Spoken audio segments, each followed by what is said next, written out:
It's people that came to me and said, LeBron, you got to do what makes you happy. I thought about that, and I was like, yeah, I think so. I think it's about time. And then I thought about it and said, hell no. I'ma do what makes my city and my state happy. And that's why I came back. I love you. I'm back. Mic drop. That was at the University of Akron over the weekend. King James seems adamant he's staying home. Shannon, were you surprised that LeBron decided to go back to Cleveland? I was shocked. And Skip, I've heard you say so many times how big a fan and how much you love Michael Jordan. That's how much I love LeBron James. Considering what Daniel Gilbert said about LeBron in his leaving, how he called him classless, how he said he quit, how he called him disloyal, self-anointed king, and seeing how outspoken LeBron was when it was revealed what Donald Sterling said. So I'm thinking to myself, and I think a lot of people were thinking, if Daniel Gilbert can take pen to paper and email this out, what did he say about LeBron in private that didn't get out? In the process of him going back, I tweeted, LeBron James is a bigger man than I can ever be. Because as an athlete, all you can hang your hat on, Stephen A. and Skip, is that I gave it everything I had every time I went out there in my arena or on the field. And if somebody says, you can call me classless, you can call me dishonest, you can call me disloyal, you can say I'm obnoxious, but don't say I quit. Because if you said I quit, not only did you say I quit on you, but I quit on my teammates. Yep. I always tell guys, I say, you play for three things. And if you play for them in this order, success, fame, adulation will come. You play for your teammates' respect. You play for your coach's trust. And you play for the fans' appreciation. If you do those things in that order, money, fame, adulation, praise will come. He said he wanted to go back and be in his community. I'm a firm believer that you can do a lot for your community and still not live in your community. Bill Gates gives billions of dollars to Africa. He doesn't live in Africa, but he still does a lot for the city, for the continent. I understand that. But it means something to him to be in Akron, to raise his family in Akron. It means something for the state of Ohio that he got an opportunity to come back. And so because he's happy, I'm extremely happy.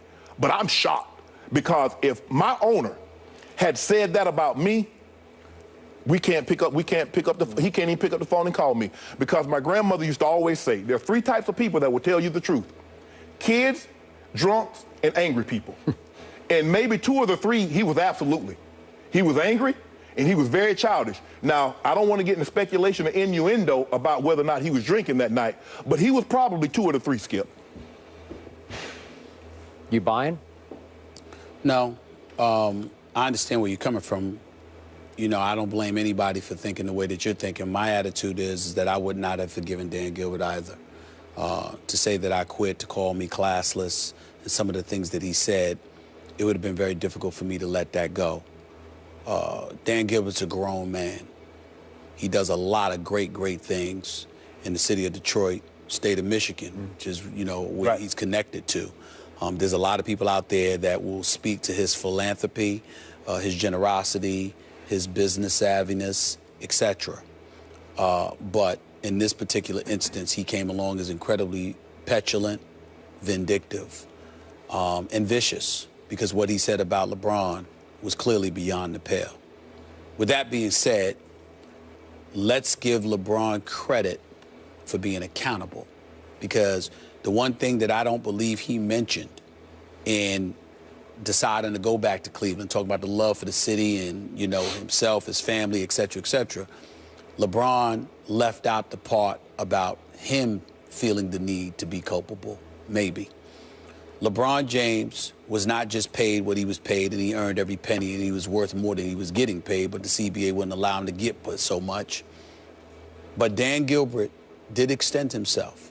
The practice facility near the home in Akron, the level of carte blanche treatment he gave to LeBron and his inner circle. There were things that he did to extend himself that he deserved a simple phone call if you're leaving him. He didn't deserve, as much as I have criticized Dan Gilbert, and I stand by every critical word I've said about him, he didn't deserve to find out that you were going to South Beach on television like everybody else. And when you do something like that, sometimes, you know, you might have initiated, you know, his reaction. And so LeBron accepting accountability for that is a very, very big thing. And I think that that has to be brought to light. LeBron James has, you know, tacitly or otherwise recognized that there are things that he could have been different, that he could have done differently. Agreed. So did his crew. And those are the great guys, Randy and Maverick and Richard. They're great guys, man, and they're doing a lot of good things. And they ain't just LeBron's boys. They're doing their own thing, and he facilitated them being in a position to do their own thing. But give them credit where credit is due. When we live in a nation and we're looking at black youth and some of the problems that they had, that we have as a community, and here you got guys that obviously have a connection and a friendship with LeBron, but they used it to springboard themselves and are doing their own thing, and they deserve a lot of credit for that. But at the same time, there were times where they could have done things differently. You do get to a point where you connected and representing the best player in the world and one of the most well-recognized and well-renowned athletes in the world. You can feel yourself a little bit too. And so all of these things come into consideration. I can tell you right now, the level of maturity that you'd witness from all of them right now wasn't necessarily apparent then. 4 years ago. And that's what I think we're seeing right now. I think that's what has reached fruition. Still doesn't absolve Dan Gilbert. Please don't get me wrong. Right. But it's not about him. It's about you, your maturation process, and ultimately what makes you happy, being surrounded. You got a lot of people, for example, we love L.A., but a lot of people look at the city of L.A., you know, that Hollywood environment, and they feel like stuff is fake. You look at Miami, that's like a connection, that's like the little stepsister of Hollywood, you know, in terms of how things can seem fake at times, depending on what place you go. But in Cleveland, it's home. Yeah. You know, it's blue, it's your roots. And you got that, man. Dan Gilbert does it way more than that. So you're saying that LeBron was somewhat at fault? Yes, I've always said that. For angering that owner to the point that he hit sin that night, right? To some degree, yes, Skip, because the man didn't just pay you. He was extending himself and capitulating to a lot of different things because LeBron was approaching free agency. And it's one of those, this is the way I would put it. Last thing I'm going to say. Let's just say, for sake of argument, just a hypothetical situation. I know I'm leaving, but I don't tell you. Right. But everything you throw my way, I smile in your face and I just take and I take and I take. And then all of a sudden you leave me anyway. In the back of your mind, if not the forefront of your mind, what you're asking yourself is, did I need to take? Did I need to do that? You know, I'm saying, if you're Dan Gilbert, you're like, did they need to do that? If you knew you were leaving, you know, did you have to exploit? And that's what I'm trying to say. And I don't want to use that in the most negative light, because I'm certainly not accusing LeBron of doing that. I'm just saying you kind of knew you were on your way out. And when Dan Gilbert alluded to folks, you know, him quitting, Dan Gilbert's the owner. You said that because that's what you were being told.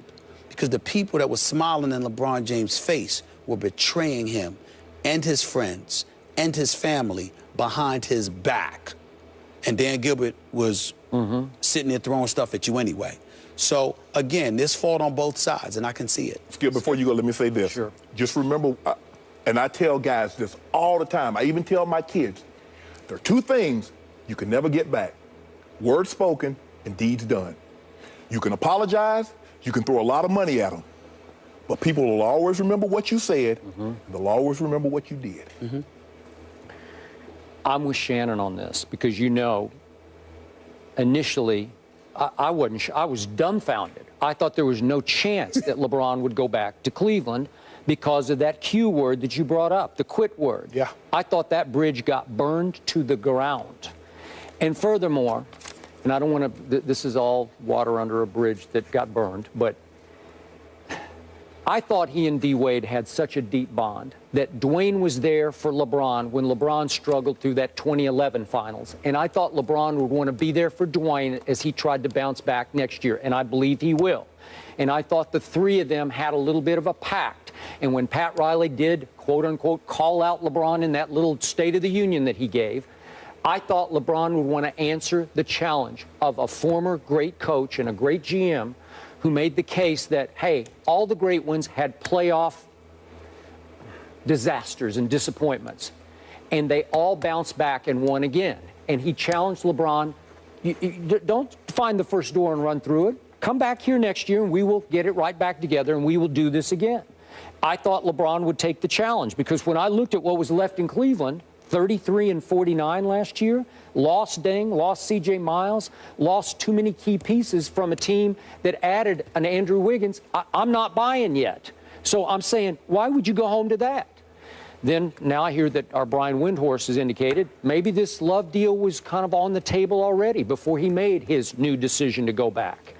And then all of a sudden I start to realize maybe LeBron James is going to run the franchise. He seems to basically be ignoring the owner, who is now the GM. He ignores the in-name only GM. He ignored the new head coach because they just met last week for the first time. But they were texting from the time he signed. But again, I'm not buying it.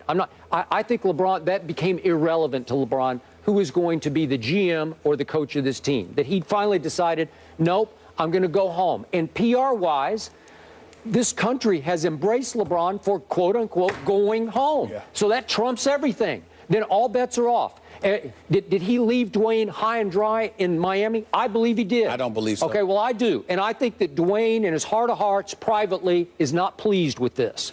But that's okay. That's okay. I like it that Dwayne's going to be on a mission to bounce back next year. A couple of things. Number one, you didn't go there to be in Miami forever.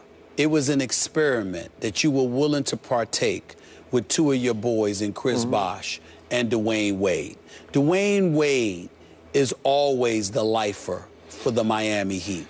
LeBron James never claimed to be, never claimed he intended to be. So, and Dwayne Wade is a highly intelligent brother who knows better. So he may not have liked the fact that LeBron left, but at the same time, he doesn't feel like he's been left high and dry, because that would imply LeBron made promises. And if you know anything about LeBron, LeBron doesn't make promises. One of the things that LeBron does is that he's incredibly elusive. He's not going to make those promises, not to people outside of his family and his boys. And I've always told you, no matter how tight he is and cool he is with D. Wade, I got news for you. Chris Paul is the godfather of his son, not Dwayne Wade. You know, you got other friends, too. You tight with them, you love them, but at the same time, are they really a member of your inner circle? I would make a legitimate argument to you that despite the fact that he's been a teammate of D. Wade's and big brothers and a brother to him for this 4 years, that they still ain't tighter than he is with Chris Paul. So let's be clear about that. Number two. That might be news to Dwayne. No, I don't think it is, because it's not a knock against Dwayne. It's just a look, I got cats I went to school with, I went to college with, but you know what? My man Pooley, that doesn't date women that weighs less than 250 pounds. My man Pooley, that I never hang out with, that is blue collar to the core, whatever.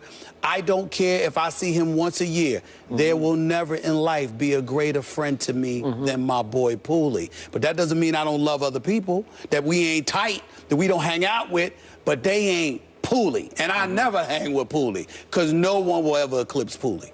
Gonna have to cut you off, Stephen A. So, go ahead. We're going to have to go to break here. We'll continue this in a second. Coming up, we're talking Skip's Cowboys again, but first, check out...